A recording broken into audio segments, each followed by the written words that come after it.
A young lion came out of the vines, and Samson tore it apart with his bare hands, the way you'd tear a young goat. Then he kept walking, found the woman he wanted to marry, went home. He didn't tell anyone. Weeks later, he came back down the same road. The carcass was still there, and inside it, a beehive. Honey. He reached in with his bare hands, ate some walking, brought some back for his parents. Didn't say where it came from. Samson just touched a dead body, twice. And that was the first violation of a vow assigned to him before he was born. An angel gave it to his mother before she was even pregnant. No wine, no contact with the dead, don't cut the hair. Two of the three already gone. And right after the lion died at his feet, the Spirit of the Lord rushed on him. If his strength came from the vow, why did God show up right after the vow was broken? That question runs through everything that comes next. To understand why that question matters, you need to know what world Samson was actually living in. He was from the tribe of Dan, and the tribe of Dan at that point was losing its land. When Israel settled in Canaan, the stretch of territory that today makes up Israel, Palestine, and parts of Lebanon, Dan was allocated the western coastal plain, fertile ground, close to the sea, close to the trade routes. But the Philistines were already there, and they weren't moving. Dan got pushed into the hill country above the Sorek Valley, about 20 kilometers west of what is now Jerusalem. They set up camp there, known as Mahaneh-dan, the camp of Dan, squeezed between the Philistines pressing from the west and Judah blocking from the east. A narrow strip of land, not enough to hold long term. Within a generation, a large portion of the tribe would abandon it entirely, migrating north to a city called Laish, near the modern Syrian-Lebanese border, renaming it Dan, which is how it became the northernmost point of Israel. Samson lived and fought on the exact ground his tribe was in the process of losing. And the people he was fighting were not disorganized. They came from across the Mediterranean, a seafaring confederation that historians call the Sea Peoples, who swept down onto the Canaanite coast around 1200 BCE and settled along what is now the Gaza coastline in southern Israel. They brought something Israel didn't have: iron. At that point in history, iron changed warfare the way gunpowder would change it later. Harder than bronze, sharper than bronze, far more difficult to produce, and the Philistines controlled the process entirely. Iron swords, iron spearheads, iron chariots rolling across the flat coastal plain. Israel was still working in bronze. To sharpen a farming tool, an Israelite had to go to a Philistine blacksmith and pay for the service. A generation after Samson, when Israel finally went to war with the Philistines directly, the record shows not a single sword or spear among the Israelite troops. Samson had no chain of command, no army to call on, no one above him giving orders. The Israel of the book of Judges was a loose confederation of 12 tribes, frequently at odds with each other, no king, nothing binding them together except the memory of a shared covenant.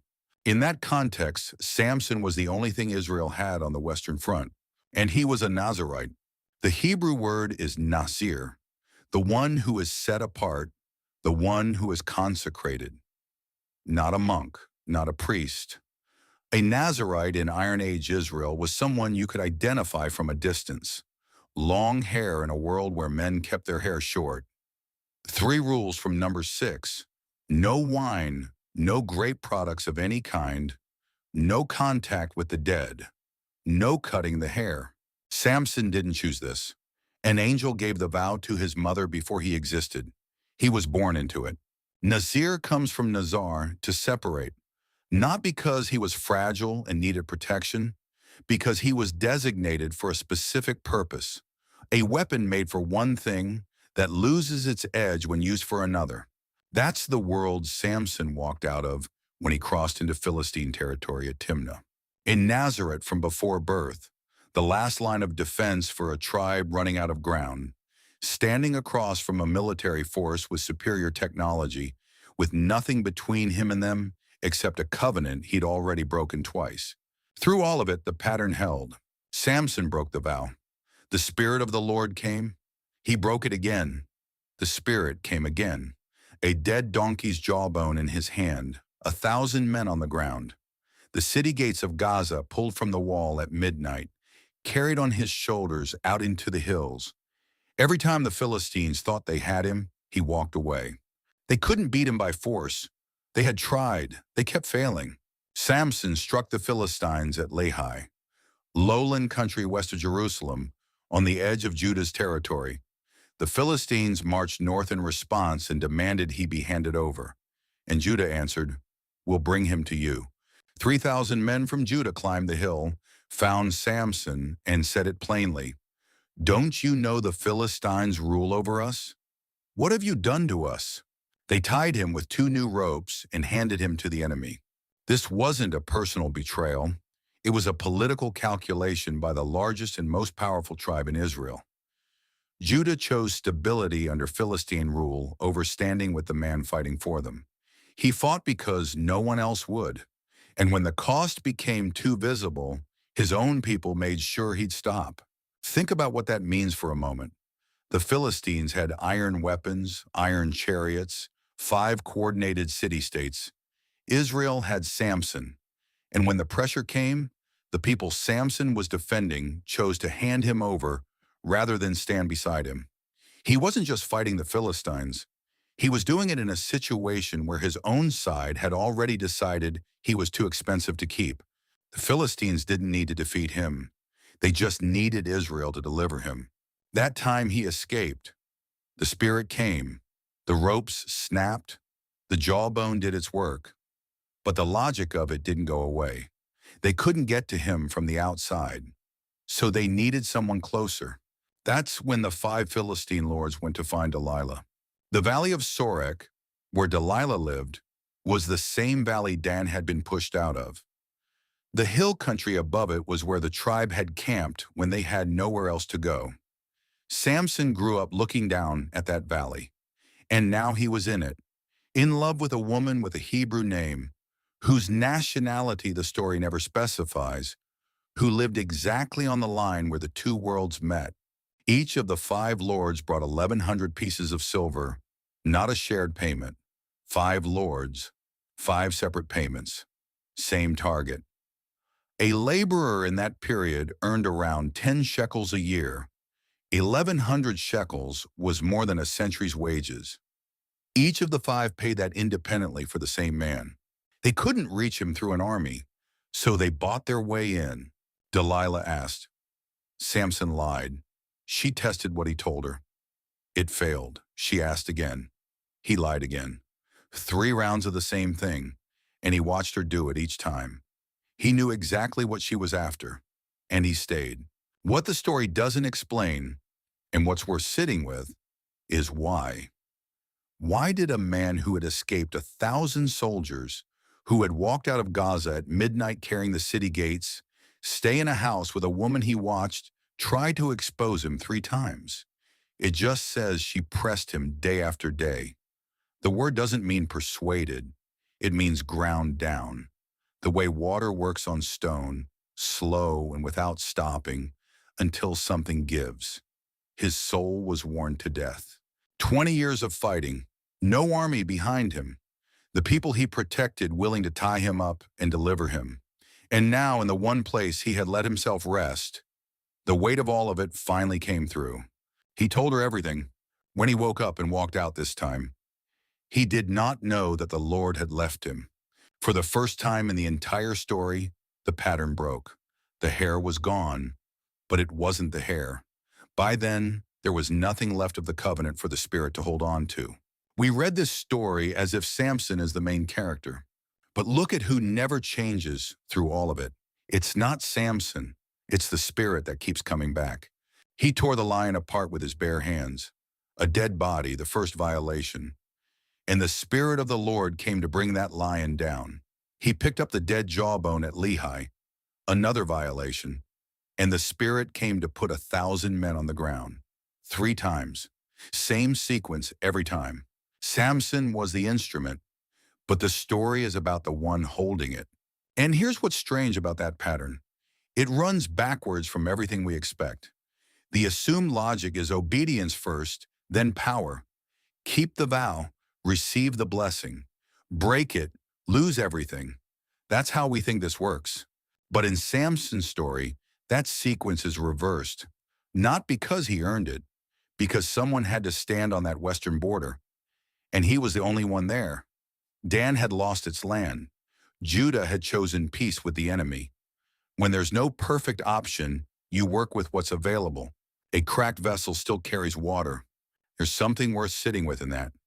The vessel doesn't have to be whole to do what it was made for.